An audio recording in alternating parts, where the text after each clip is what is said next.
Ao longo da história, as perturbações da mente foram vistas de diferentes formas.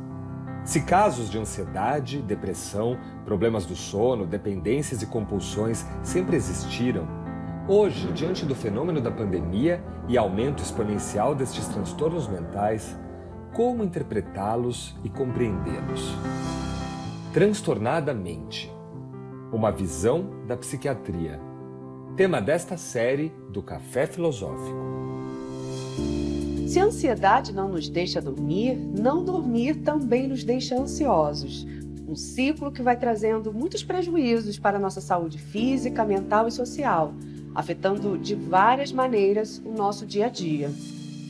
Todas as noites, os seres humanos põem de lado os invólucros com que envolvem sua pele e qualquer coisa que possam usar como suplementos aos órgãos de seu corpo. Por exemplo, os óculos, os cabelos e os dentes postiços e assim por diante. Podemos acrescentar que quando vão dormir, despem de modo inteiramente análogo suas mentes, pondo de lado a maioria de suas aquisições psíquicas. No programa de hoje, os psiquiatras Mário Eduardo Costa Pereira e Luiz Alberto Retten respondem sobre as aflições e dúvidas que estão por trás de nossas insônias e da ansiedade que reina no mundo de hoje. Mário Eduardo, querido amigo, um prazer tê-lo aqui no café. A minha pergunta se refere a um problema tão comum nos nossos consultórios. Muitas pessoas se queixando que não conseguem adormecer porque não se desligam, não se desconectam. Que conselhos você poderia dar a essas pessoas? Neuri, meu querido amigo, meu querido colega, essa pergunta eu te agradeço muito porque me permite falar algo que eu não falei ainda, mas que é fundamental.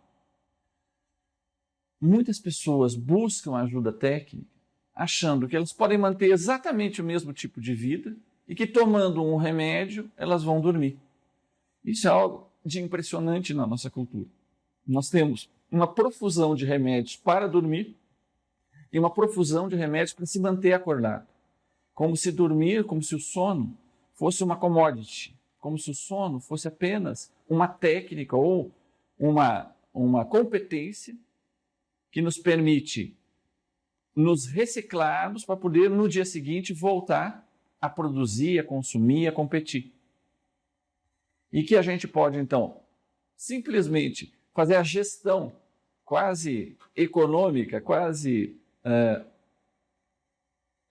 totalmente técnica dessa experiência de dormir. O transtorno do sono, na grande maioria dos casos, só vai mudar se houver uma modificação na vida do sujeito, mas isso implica uma tomada de posição. Ou seja, é necessário que se lhe disponha de coração, primeiro para as coisas mais práticas, que ele se coloque a questão do momento de dormir, a questão da desconexão dos apelos do mundo, a questão dos seus próprios rituais que vão permitir para ele, que ele vai constituir de uma maneira amorosa, de uma maneira singular, cada um tem os seus, ou pode construir os seus, desse momento de entrar no sono. A questão do escuro, a questão é importantíssimo que tudo fique apagado. Não é? E nós somos solicitados a ter as pequenas luzes do quarto, elas acabam produzindo esse mesmo efeito de prejuízo do sono. E, ao mesmo tempo, todas as questões relativas à nossa vida no sentido mais amplo. Nós estamos satisfeitos com a vida que nós levamos, nós estamos satisfeitos com a nossa sintonia, com aquilo que tem mais fundamental em nós. Qual é a relação que nós temos com a nossa vida amorosa, com a nossa vida sexual? Nós estamos satisfeitos com ela? Essa tradição cultural do cafuné, do acalanto, da cantiga de ninar, enfim, do embalar, tem várias técnicas diferentes de embalar. O resgate, então, dessas experiências prazerosas do dormir, que nos lembre que o que nos espera é estar nos braços de um bom Morfeu, nos braços de uma que nos permitem desconectar e desconectar amorosamente disso. do mundo, e que uma outra modalidade de existência, que não é mais igual àquela da vida cotidiana, ela nos está reservada por uma grande parte da vida. Eu queria saber o seguinte, nessa travessia, nessa transição entre o mundo da vigília, o mundo do sono, você acha que existe um ato subjetivo envolvido? Um ato para o qual a gente poderia usar a expressão assim, consentimento, né? No sentido do consentimento de um prazer, no consentimento de uma satisfação, consentimento de gozo. Eu vejo na clínica muitas pessoas que se ocupam com a insônia, mas que acabam pulando esse pequeno gesto subjetivo pelo qual a gente se deixa dormir, né? E sai às vezes da vida de preocupações e de desejos e não os conecta com um certo tipo de prazer, que é o prazer de dormir. O que você acha? Christian, meu querido amigo, te agradeço muito essa questão tão densa, tão importante, a ideia do consentimento. Ou seja, dormir não é simplesmente um desabar de sono. É algo do sujeito poder se autorizar e mais, ele desejar entrar nesse outro modo de funcionamento. E para isso ele tem que estar em sintonia com ele próprio. Ele precisa poder antecipar que o que tem a encontrar do outro lado é algo que é promissor, que é algo que pode ser prazeroso, mas ao mesmo tempo ele tem que se permitir, ou deve ser possível para ele, desligar. Por vezes, as marcas que estão na base dessa constituição, dessa possibilidade do desligar, não são tão favoráveis. Tem muitas pessoas cujas marcas que são reativadas nesse momento de dormir são muito traumáticas. Tem muitos que conheceram a marca da dor, do abandono, de não poder confiar, do abuso, da violência. Então, no fundo eu diria que tem essa dupla dimensão. O consentimento e as possibilidades que cada um tem de poder não apenas consentir, mas poder criar na sua cabeça esse sonho para o qual ele se permite. Eu posso me desligar do mundo, o mundo vai continuar aqui, eu não preciso temer, está tudo em paz. E o acalanto e o embalar da mãe nos dá essas primeiras inscrições no corpo, na alma, no nosso contato com a nossa vida mais profunda, por um lado, mas, ao mesmo tempo, como fazer a gestão dessas marcas que ficaram em nós, de que não se pode desligar.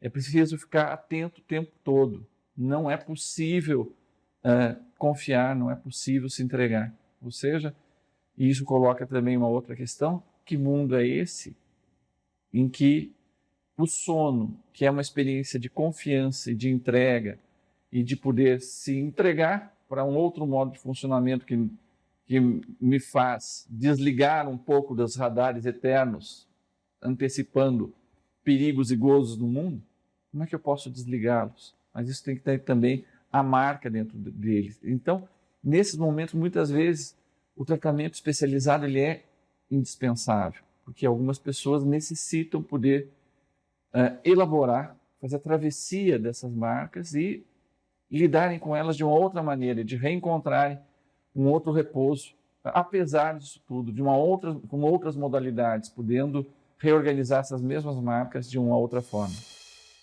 O João Henrique te pergunta o que fazer quando, mesmo estando com sono, você não deseja dormir. Esse comportamento aumentou durante a pandemia, ele relata aí que ele fica ansioso e não quer que chegue o amanhã.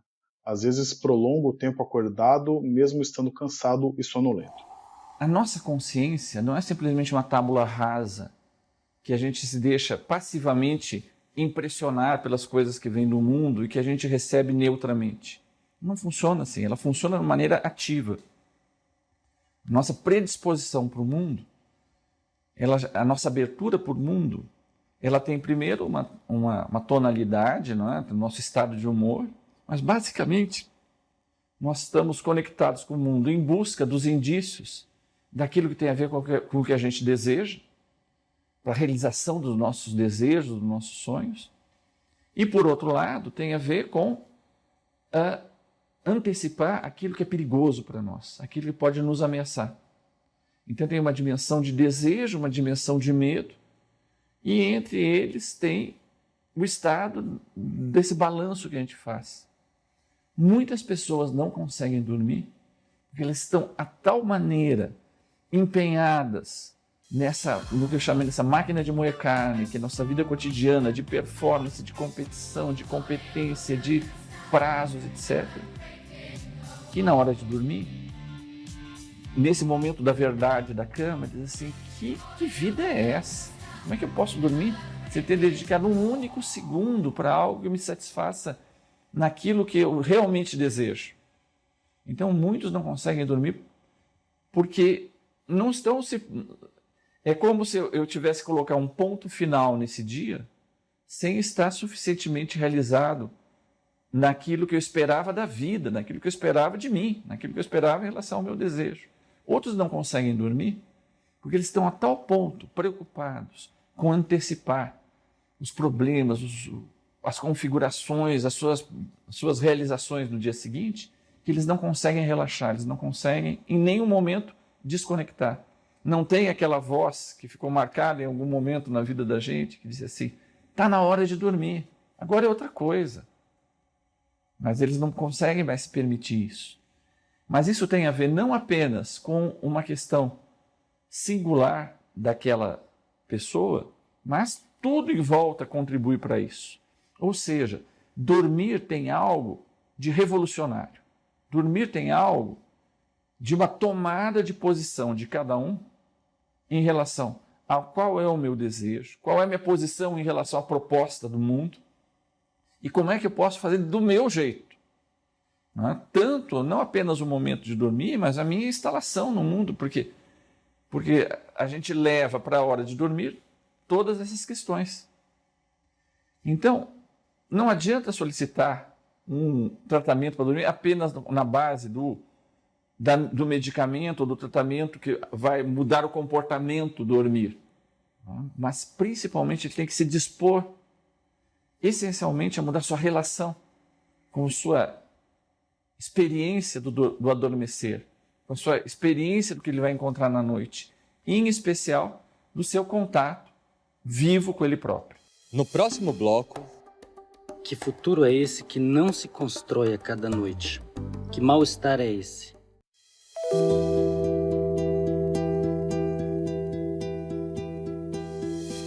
Há quem diga que todas as noites são de sonhos. Mas há também quem garanta que nem todas, mas somente as de verão. Mas no fundo, isso não tem importância. O que nos interessa mesmo não são as noites em si, são os sonhos. Sonhos que o homem sonha sempre, em todos os lugares, em todas as épocas do ano, dormindo ou acordado. Meu caro amigo Mário Eduardo, que insônia é essa? Por que a gente não consegue mais dormir em paz? Por que ninguém se lembra dos sonhos? Que futuro é esse que não se constrói a cada noite? Que mal-estar é esse? Os antigos diziam que a insônia era o sonho com um único objeto, um objeto central para a preocupação, que leva à ansiedade, à ruminação, à depressão, à dor psíquica e à morte. Como é que a gente sai dessa, professor? Que pergunta espetacular, meu querido Siddhartha. Eu fiquei com isso na cabeça agora te escutando, né? Que mundo é esse que a gente prepara sem poder dormir à noite? Que mundo é esse que a gente não consegue sonhá-lo, que a gente não consegue elaborá-lo no sono? E pega no contrapé a proposta da nossa vida cotidiana. Que a gente vai, desde a modernidade, a gente vai reconstruir o mundo, um mundo das luzes. É o iluminismo. Você fica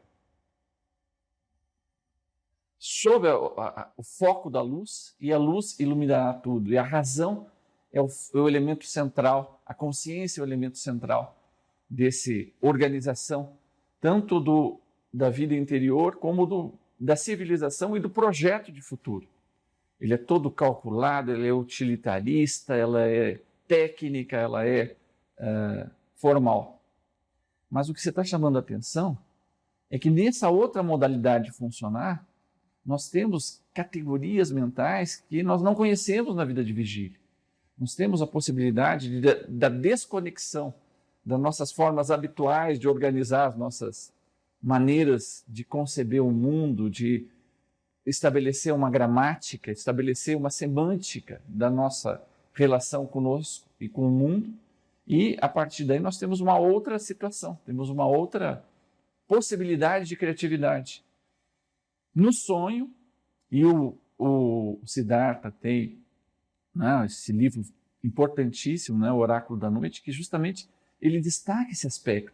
Como na noite nós temos, na experiência do sono e do sonho, a possibilidade de nos lançarmos às grandes questões, às grandes marcas que ficaram em aberto e começar a testar novas maneiras de lidar com elas, de uma reorganização, de se colocar essas questões de outra forma, de reorganizá-las de uma forma criativa, inusitada. E essa questão que para mim me soa muito forte, Siddhartha, realmente assim, que civilização é essa que espera poder criar um mundo se esquecendo da criatividade do sono e da noite? Mas eu diria apenas mais uma coisa. Tem alguns que diriam, bom, mas é isso aí o melhor que o homem conseguiu, o melhor que a civilização conseguiu. E alguns diriam, esse é o fim da história. E eu diria que a história está só começando. E como uma pessoa muito iluminada nessas questões, já disse uma vez, o fim da história é só mais uma história. O Leonardo Brandão pergunta que impactos poderemos ter com essa nova jornada de trabalho na saúde das pessoas, levando em consideração que seu tempo de sono diminuiu. É uma das crises nós vivemos num mundo que ele é basicamente um capitalismo globalizado. Não há limite. Porque se eu crio uma jornada de trabalho, se eu posso não querer com o meu modelo de negócio competir na noite. A noite é sagrada. Eu não vou ocupar o espaço da noite. Se eu não fizer isso, mas tiver alguém que faz, e aquele que compete comigo, ele vai crescer. Ele vai se tornar mais forte do que o meu próprio negócio, ele vai acabar quebrando o meu negócio. E, de qualquer maneira, vai se instalar a ocupação da noite. Então, se transformou como algo natural para nós que todos os espaços são ocupáveis. O espaço da noite, o espaço da natureza, o espaço da floresta, o espaço das geleiras dos polos, os espaços, enfim, dos lugares sagrados dos índios, os lugares os nossos próprios lugares sagrados nas cidades, enfim. Tudo isso é potencialmente ocupável pelo negócio, potencialmente ocupáveis pelo jogo capitalista. É claro que nós vamos dizer, não, mas se nós estamos precisando criar trabalhos, vamos ocupar a noite. Você entende? Então, é justamente nessa lógica que não há limite. Por que só a noite? Por que não a madrugada também? Por que também no domingo? Domingo foi... Até o Senhor dormiu no 7º dia, até Deus descansou. Deus tinha limite. Mas nós vivemos num sistema que, pela sua própria maquinaria interna, não conhece limite. Ele não pode funcionar com limite. Então, essa é a nossa contradição. Isso aparece no campo do nosso consultório. Porque o sujeito, ao mesmo tempo, precisa dormir, mas ele não pode dormir no ponto. Então, ele pede que a gente faça uma espécie de poção química que ele possa dormir o mínimo suficiente para se repousar, mas não tempo demais que ele durma no ponto. A Paula Monteiro pergunta como a sensação de solidão pode favorecer ou dificultar o adormecer. Excelente pergunta, Paula. Veja, O Freud, ele dizia que o sono é a experiência mais solipsista, mais narcisista, mais solitária possível. Porque você tem que conceder, se desligar de tudo e fazer uma espécie de um mergulho em que nem o seu eu mais é senhor. É um reencontro com aquelas coisas, com aquelas marcas mais fundamentais, sem a mediação nem do mundo e nem da razão, da consciência, do pensamento, ou das formas habituais de pensamento. Ou seja, o sono, ele é uma experiência de solidão, mas deve ser criada a condição para que essa solidão seja vivida como algo de vivo, como algo amoroso, como algo de criativo. Um reencontro com as questões que são mesmo fundamentais, em que o sujeito deixa de se distrair com os problemas da vida para finalmente poder se ocupar daquilo que conta no fundo para ele, que é a outra cena. É a outra cena que dá sentido para essa vida mundana e não o contrário. O sono te dá essa possibilidade solipsista, solitária de se encontrar com essa matéria-prima. Mas justamente o que a gente encontra lá não é simplesmente um eu desconectado do mundo. A gente reencontra lá esse outro que nos constituiu e que é tão íntimo ao nosso ser quanto a nossa língua materna, que ela já diz, não fomos nós que criamos a língua, é a língua que aprendemos com a mãe. Ela está toda essa matriz também tem a mãe dentro, tem algo de materno, tem algo desse outro que nos constituiu, que é reencontrado lá. Então, mesmo nessa experiência mais solitária, nós estamos reencontrados com aqueles que nos marcaram, com as experiências que nós tivemos com os outros, com a tradição de muitos outros que eles instituíram em nós. A siesta é um momento sagrado, ou era, não é? E a siesta também tem essa coisa que eu diria de civilizatório, de revolucionário. Num certo momento do dia, apesar de que Nova York não dorme nunca, naquele momento para tudo, porque naquele momento a gente vai fazer a siesta. Eu diria que isso é um grande sinal de civilização. Não acho que a siesta tenha que ser a solução para todas as culturas do mundo, mas eu acho que há algo que a siesta nos lembra, é que nós somos humanos e que temos necessidade e prazer em dormir. O sono e a nossa modalidade, que eu estou chamando aqui de noturna, mas não necessariamente noturna, a nossa modalidade de existir no modo sono, no modo sonho, faz parte da vida, faz parte da existência. Ele deve ser preparado, ele deve ser construído, ele deve ser servir inclusive como uma matriz criativa, revivificante da vida cotidiana. A insônia é um sinal de nós mesmos, mandando a nós mesmos que nós, nesse mundo, hoje, aqui e agora, tem alguma coisa que retorne que não está bem. E que ele é um sinal de alerta. A insônia, ela nos chama a atenção para qual é o grau de sintonia que nós temos com a nossa vida, com o nosso mundo, com a nossa sociedade e com o projeto cheio de desejo, de amor, que a gente pode e deve tentar construir a partir da gente mesmo e com os outros. Então eu diria que a insônia, ela claro, é um problema clínico, mas ao mesmo tempo é um sinal que pode nos abrir para uma verdadeira investigação e transformação profunda de nós mesmos, de uma interrogação profunda da nossa sociedade e da nossa cultura. No próximo bloco, a ansiedade era entendida como quase que um efeito colateral do sucesso.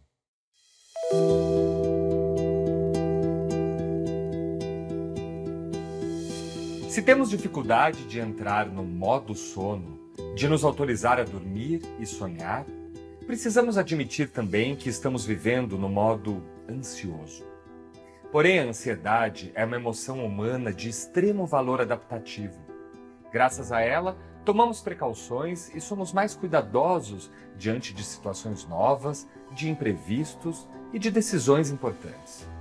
No entanto, na medida em que a ansiedade é normal e até desejável até certo nível, e que varia de pessoa para pessoa, a sua medicalização pode ser um risco real. Por isso, a distinção entre a ansiedade normal e a patológica é fundamental, especialmente quando a ansiedade parece estar na ordem do dia e vista por muitos como se ela se manifestasse sempre da mesma forma, sem se dar conta das diferenças, às vezes muito sutis, entre crises de ansiedade. Querido Luiz Alberto Etten, velho amigo, é um prazer tê-lo conosco aqui no Café Filosófico. Eu gostaria que você falasse um pouco sobre 2 transtornos psiquiátricos que cursam com muita ansiedade: o transtorno obsessivo-compulsivo e as fobias. Obrigado. Obrigado, Neuri. Eu quem agradeço o seu convite para participar dessa atividade. De fato, o transtorno obsessivo-compulsivo, ele até já foi classificado como um transtorno de ansiedade. No DSM-4, ele era considerado um transtorno de ansiedade. Na verdade, ele é bastante diferente. E você tem razão, essa confusão se deve porque a ansiedade é uma emoção, um estado muito presente no transtorno obsessivo-compulsivo. Mas é um fenômeno secundário. O que desperta a ansiedade são as obsessões, são aquelas ideias fixas, repetitivas, intrusas, que invadem a vida mental sem pedir licença, perturbando o funcionamento mental e o encadeamento normal das ideias, e que, além de gerarem a ansiedade, despertam e motivam os comportamentos ritualísticos, chamados atos compulsivos, que também, ao mesmo tempo, aliviam a ansiedade, porque é o caminho para que ela seja desfeita ou que se desfaça o conflito que surge na cabeça da pessoa, mas os comportamentos compulsivos também aumentam a ansiedade na medida em que nem sempre é possível desempenhar ou fazer esses comportamentos ritualísticos. Também por trás da ansiedade no toque, nós temos a dúvida obsessiva, que é um verdadeiro tormento à pessoa que se preocupa, por exemplo, se verificou mesmo se as portas todas estão fechadas, se apagou as luzes todas da casa, se desligou o alarme do carro, e não uma só vez, né, Neuri? Não só pensa nisso, vai lá, checa e pronto. Não, ela fica minutos, horas até fazendo essas verificações, principalmente relacionadas à contaminação, principalmente relacionadas à organização, e nós temos também aqueles pensamentos obsessivos bastante relacionados, bastante dedicados à pornografia, à religião, em geral a temas bastante desagradáveis para a pessoa. As fobias também são tidas como um transtorno de ansiedade primário. Aliás, desde a antiguidade se reconhecem alguns quadros de fobia. E a fobia é um medo exagerado, irracional, incontrolável e completamente desproporcional às demandas da realidade. Mas lembre-se, para que se seja um transtorno mental, e isso é muito importante, o quadro tem que ser limitante, tem que ser perturbador. E nem toda fobia é limitante. A história da ansiedade em nossa cultura confunde-se em alguma medida com a dos benzodiazepínicos, os famosos calmantes. Em um primeiro momento, promessa de tratamento para a ansiedade e alívio para o sofrimento da mente, hoje em dia alvo de desconfianças e acusações. Eu gostaria de saber o que você pensa do seu uso em casos de ansiedade e de transtornos de ansiedade nos dias de hoje. Essa sua pergunta, Vinícius, ela me permite fazer alguns esclarecimentos e contar algumas curiosidades sobre o advento dos tranquilizantes. Foi um verdadeiro acontecimento o surgimento ou o lançamento no mercado do primeiro tranquilizante, o meprobamato. E isso se deu, Vinícius, para a surpresa, inclusive, dos diretores da indústria farmacêutica. Eles próprios deixaram esse medicamento ali na estante por anos antes do lançamento, imaginando que não haveria mercado para eles. Eles próprios ficaram surpresos. E é importante que se diga e que se saiba que naquele momento em que houve o lançamento do Meprobamato, em 1955, a ansiedade era entendida como quase que um efeito colateral do sucesso. A pessoa bem-sucedida era ansiosa. E, com isso, esse era o espírito da época. Essa era a cultura em que se deu o lançamento do primeiro tranquilizante. E aí, nada mais natural do que a utilização de um medicamento para aliviar a ansiedade que estava relacionado ao fato da pessoa ter sucesso. E em seguida foram lançados os medicamentos a que você se referiu, os benzodiazepínicos, e esses sim já foram lançados aproveitando a onda. Aí já houve um serviço de marketing bastante, digamos assim, agressivo da indústria farmacêutica para que esses medicamentos fossem utilizados para praticamente todos os tipos de ansiedade. Todo excesso é ruim. E aí não demorou para que começassem a surgir os relatos de casos de abuso, de dependência, de pessoas que tinham se suicidado utilizando esses medicamentos, não só eles, mas que tinham misturado esses medicamentos com outros medicamentos. E aí, o que era tido até então como algo extraordinário, se essa sensação é indicativa de sucesso e ao mesmo tempo é desagradável, por que não tomar um medicamento que me alivie o incômodo que ela causa e me permita desfrutar da minha vida? Pois então, a partir de um momento, começou a ser demonizada, como você disse. E, na verdade, hoje em dia nós temos que os benzodiazepínicos, eles são medicamentos muito bons, tão bons que continuam no mercado. E hoje em dia eles são úteis como coadjuvantes do tratamento específico de alguns transtornos de ansiedade, enquanto o medicamento principal não faz o efeito desejado. Então, por algumas semanas, em pacientes com transtorno de pânico, ou com transtorno de ansiedade generalizado, ou com transtorno de ansiedade social, se utiliza esse recurso para um alívio mais rápido da medicação, da ansiedade numa pessoa que já está bastante desmotivada e abatida. E também esses medicamentos são válidos, são úteis no contexto de alívio de estados de ansiedade passageiros e muito intensos e perturbadores, mas aí é um uso pontual. Um dos impactos da ansiedade na cognição é perturbando a memória. Eu não sei se todos sabem, mas a memória é uma função cognitiva secundária, ou seja, ela depende da atenção.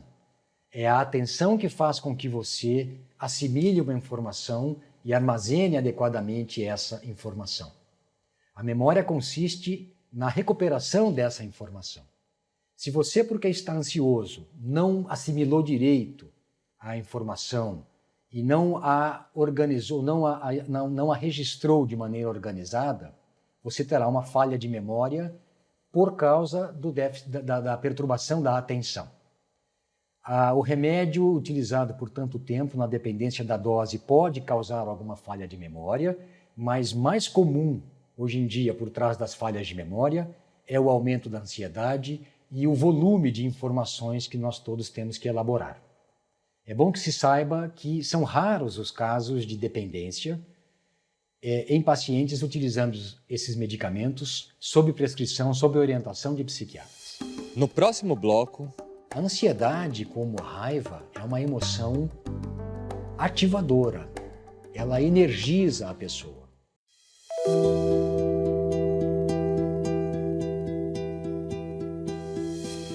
minha cabeça não é flor que se cheire, não é. Minha parceira não faz nada que eu peço. Minha cabeça repete as mesmas coisas, repete as mesmas coisas até não ter mais coisa. Minha cabeça escreve 1000 roteiros com fins mirabolantes em que ninguém sai vivo. Minha cabeça é tão a minha cara que eu fico de cara quando eu lembro que existo. Minha cabeça é pior durante a noite, porque ela fala mais alto e tem muitas certezas. Minha cabeça me faz crer que eu sou doida e aí me deixa doida. Vê só a ironia. Minha cabeça não quer calar a boca, sequer por um segundo para eu ouvir os outros. Minha cabeça só faz me passar a perna. E eu não sei se ela é minha ou se eu, que sou dela. O Leonardo Brandão pergunta se, com a proximidade da morte causada pela pandemia da Covid-19, se isso aumentou os índices de ansiedade ou apenas escancarou o quanto somos e fomos ansiosos. Olha, a morte é difícil. Em primeiro lugar, eu diria que é difícil que a gente discrimine o que é que está por trás do aumento da ansiedade relacionado às questões nos trazidas pela Covid. A morte, sem dúvida, é uma delas, a proximidade da morte, né? É uma delas. Mas existem várias outras, as incertezas quanto ao futuro. Então é difícil, em primeiro lugar, quantificar qual a contribuição dessa preocupação específica em relação ao aumento de ansiedade. Mas é bom que se lembre que a morte é uma das chamadas angústias existenciais. Qualquer ser humano, de qualquer idade, mesmo uma criança, lógico, que tenha um mínimo de maturidade, vai se angustiar diante do pensamento da morte. Essa é a definição de uma das angústias existenciais. E o que a Covid, a pandemia, fez foi, de fato, nos trazer para muito próximo dessa ocorrência. As pessoas morrem, as pessoas já nascem sabendo que vão morrer, as pessoas sempre morreram, estão morrendo mais, e isso, sem dúvida, nos assusta, e isso nos traz mais angústia e nos obriga a trabalhar essa questão da existência da morte. Então, acredito que houve, sim, uma contribuição da pandemia no sentido de nos abrir os olhos e de nos trazer para essa dura realidade que nos obriga a enxergar a morte. E eu terminaria essa pergunta, essa resposta, fazendo um comentário, que o que se faz para diminuir a angústia relacionada à morte? Viva bem, viva agora, aproveite a sua vida, controle a sua ansiedade, porque a sua ansiedade te joga para o futuro, em princípio para coisas ruins que podem acontecer no futuro. Viva o presente, viva agora, porque é essa a vida que temos. A Alessandra Mello pergunta se outra questão seria sobre a geração de ansiedade pós-estresse traumático. Ela pode se desencadear quanto tempo depois? Alessandra, muito obrigado. Eu estava esperando mesmo que alguém fizesse essa pergunta sobre o transtorno de estresse pós-traumático ou sobre as reações agudas ao estresse. E a ansiedade faz parte do quadro de estresse pós-traumático, mas ela é um fenômeno secundário. Nós temos o trauma, que seria uma vivência bastante perturbadora, bastante pesada, e como parte da reação ao trauma, que é o que nós chamamos de estresse, o estresse é a reação do organismo àquele acontecimento que provocou um desequilíbrio físico ou mental. Então, como parte do estresse, nós temos a ansiedade, mas não é um sintoma principal. Os principais sintomas do transtorno de estresse pós-traumático têm a ver com a rememoração do trauma, quer seja por uma memória ou a intrusão de uma imagem ou um sonho, um pesadelo com o ocorrido, com um estado de amortecimento emocional, então vai na direção oposta à ansiedade, a pessoa fica meio que embotada, meio que com as emoções anestesiadas, amortecidas, todas elas, e uma tendência, uma preocupação em evitar estímulos que, de alguma maneira, remetam ao trauma, e ao mesmo tempo, e por último, um aparente paradoxo, né? A pessoa fica mais sensível, ela fica mais reativa a estímulos emocionais. Então a pessoa se assusta, ela tem esse reflexo de sobressalto muito mais exacerbado do que as pessoas que não sofreram o trauma. Mas, como você viu, a ansiedade faz parte, mas não é uma manifestação principal relacionada ao estresse pós-traumático. O Leonardo pergunta, ele diz que é professor e trabalha com crianças e adolescentes e como retorno ele observa que muitos alunos estão com um comportamento diferente do que se observava antes da Covid-19. A pergunta que ele faz é como identificar se estão ansiosos ou é apenas medo.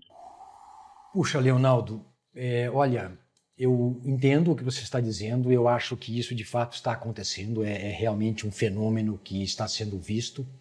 Eu, como já disse, não sou psiquiatra de infância e adolescência, mas eu tenho notícias de que as crianças na escola e mesmo no convívio familiar não mais se comportam como antes. Eu não tenho dúvida de que elas estão, sim, mais ansiosas. Eu tendo a pensar que a imensa maioria está apresentando uma reação de ansiedade normal, que se manifesta em crianças de uma maneira um pouco diferente do que se manifesta em adultos. Então a criança fica mesmo mais assustadiça, fica um pouco mais irritada, fica um pouco mais rebelde, fica mais emotiva, mais predisposta a alguns acontecimentos assim de explosões de emoção, de choro, de angústia, medo ao dormir. Leonardo, eu acho também que contribui para esse estado de ansiedade basal mais alto nas crianças um certo desencontro de informações. Como eu já disse, eu acredito que a solução para que essa emoção fosse menos exacerbada em crianças teria que haver uma coerência e uma consonância nas diversas mensagens que se escuta nos diversos níveis. Então, pais, professores, educadores, influencers deveriam dizer a mesma coisa, pelo menos buscarem um denominador comum, se não concordam em tudo, pelo menos que busquem um denominador comum, para que nós tenhamos assim um norte, para que nós tenhamos uma direção a seguir e uma justificativa para tomar algumas providências, mesmo que elas sejam desconfortáveis e desprazerosas e limitantes. A pergunta da Vanessa é se a ansiedade pode ser canalizada para alguma compulsão, como comida, bebida, compras. E a resposta, Vanessa, é sim. Sim, principalmente comida. São felizes daqueles que, quando ansiosos, emagrecem. A imensa maioria ganha peso porque descontam na comida. Com relação a comportamentos assim compensatórios, como compras, jogo, não necessariamente eu colocaria a ansiedade como um fator causal. Eu consideraria que a partir do momento se forma ali um círculo vicioso e a ansiedade ela é ao mesmo tempo causa e consequência de alguns comportamentos, como você citou, compras compulsivas ou mesmo compras em excesso, jogos, dedicação a jogos eletrônicos. Eu acho que ali, num dado momento, a ansiedade entra na equação e não mais se identifica o que é causa, o que é efeito. Mas, respondendo à sua pergunta, sim, a ansiedade pode estar por trás de perturbações do apetite, do sono e do comportamento. O Leonan Oliveira pergunta se o homem pré-histórico sofria de ansiedade ou a ansiedade é uma condição do homem moderno, o homem contemporâneo. Muito boa pergunta, Leonan. É uma questão realmente ainda não completamente resolvida. Existem aqueles que insistem que a ansiedade seja uma construção social, muito relacionada com o nosso tempo. Mas eu tendo a pensar que sim, que o homem das cavernas, o homem mais antigo, tivesse lá os motivos de ter ansiedade. Se ele não tivesse experimentado ansiedade diante de alguns perigos em potencial e diante de algumas ameaças, nós nem estaríamos aqui. Então eu creio que sim, que esses homens, os sapiens, os primeiros sapiens, eles tinham lá, não sei se uma ansiedade tão sofisticada quanto a nossa hoje em dia, mas já sim, reações de ansiedade que, como eu falei, tiveram valor adaptativo inequívoco e contribuíram para que chegássemos até onde estamos.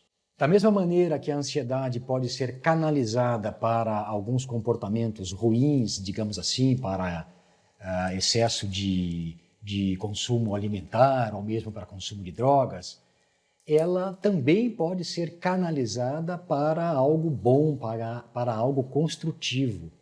E daí depende você identificar o que está acontecendo consigo.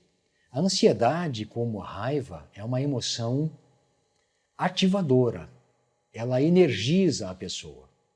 Por isso a inquietude psicomotora, por isso aquela sensação de que quer fazer várias coisas. E se essa ansiedade for identificada como a emoção que está ali perturbando, ela pode perfeitamente ser canalizada, ela pode ser perfeitamente utilizada para que se faça algo construtivo, para que se realize ações que não só sejam benéficas para a própria pessoa e para o pequeno grupo dela, como também para a comunidade como um todo.